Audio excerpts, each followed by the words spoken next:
నమస్తే friends, welcome to Ratna life style. ముందుగా మైదా పిండితో మనం వేసుకుంటే హోటల్లో తెచ్చుకుంటే మైసూర్ బజ్జీ ఎలా వేసుకోవాలో చూద్దాం. 2 కప్పులు మైదాకి టేస్ట్ తగ్గ సాల్ట్ వేసుకుని, 2 కప్పులు మైదా వేసుకుని టేస్ట్ తగ్గ సాల్ట్, 1 కప్పు పెరుగు వేసుకుని బాగా కలుపుకోవాలి. మనం పిండి పలచన పడకుండా మనం బజ్జీ వేసుకోవడానికి వీలుగా ఉండేలాగా చూసుకొని కలుపుకోవాలి. ముందు పెరుగుతో కలిపేసుకున్నప్పుడు సరిపోకపోతే కొంచెం వాటర్ పోసుకొని కలుపుకుంటే సరిపోతుంది. మనకి టైం ఉంటే ఒక 2 గంటల సేపు నానితే బాగుంటుంది. అలా 2 గంటల సేపు నానినట్టయితే సోడా వేయక్కర్లేదు.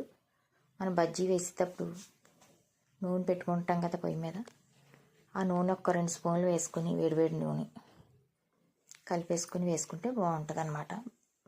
తిని సోడా వేయక్కర్లేదు.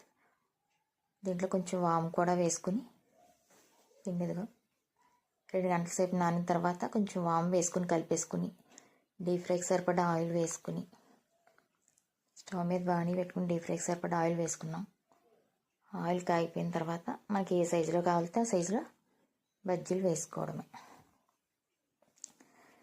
అన్నీ మనకు కావాల్సిన సైజులో వేసుకుని వేయించుకుని దోరగా వేయించుకుని దీంట్లోకి మనం పల్లీల చట్నీ చేసుకుందాం.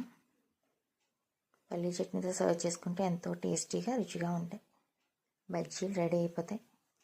మన పిల్లలకి బాగా ఇష్టపడతారు కనుక అవి మనకు కూడా ఇష్టమే ఎక్కువ. దాన్ని ఎక్కువగా తినకూడదు మైదా పిండి వల్ల. చూసారా కలర్ ఎలా వచ్చాయో.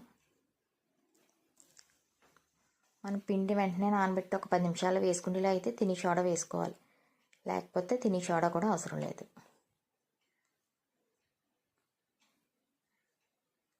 అన్నీ ఇలా వేసేసుకొని సర్వ్ చేసుకుంటే ఎంతో టేస్టీగా రుచిగా ఉండే బజ్జీలు రెడీ అయిపోతాయి.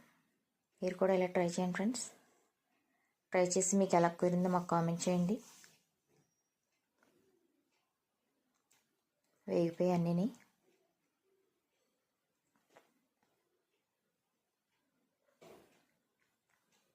ప్లేట్లో వేసుకొని చట్నీతో సర్వ్ చేసుకోవడమే.